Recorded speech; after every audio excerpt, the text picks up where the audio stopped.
এই দেশ, এই দেশের মাটি, মানুষই আমার সবকিছু। এবার খালেদা জিয়ার নামে যুক্তরাষ্ট্রে একটি সড়কের নামকরণ করা হয়েছে। মিশিগানের ওই শহরে সিটি কাউন্সিলের 4 জন বাংলাদেশি বংশোদ্ভূত কাউন্সিলের দায়িত্ব পালন করেছেন। যুক্তরাষ্ট্রের মিশিগান অঙ্গরাজ্যের একটি শহরের একটি সড়কের নাম খালেদা জিয়ার নামে করা হয়েছে। মিশিগানের হ্যামট্রাম্প শহরের কারেপ্টার স্ট্রিট এখন থেকে খালেদা জিয়া স্ট্রিট নামে পরিচিত হবে বলে বিএনপির মিডিয়া সেল জানিয়েছে। শহরটির সিটি কাউন্সিলে বিএনপির সদস্য প্রয়াত চেয়ারপারসনের সম্মানে এমন নামকরণের সিদ্ধান্ত অনুমোদন পায় বলে মিডিয়া সেলের ফেসবুক পেজে বলা হয়েছে।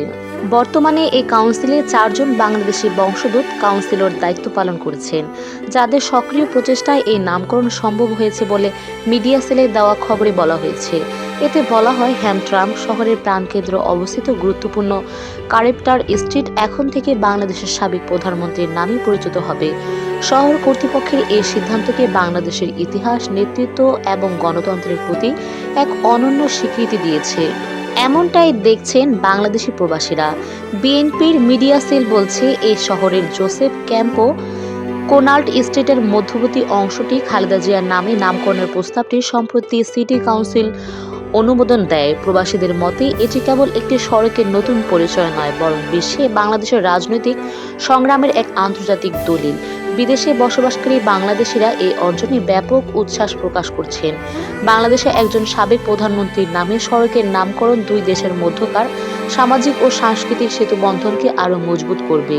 মিডিয়া সেল বলছে, যুক্তরাষ্ট্রের মাটিতে বাংলাদেশের কোনো নেতার নামে সড়কের নামকরণ এবারই প্রথম নয়। এর আগে শিকাগো শহরে প্রয়াত প্রেসিডেন্ট জিয়াউর রহমানের নামে একটি সড়কের নামকরণ করা হয়েছিল।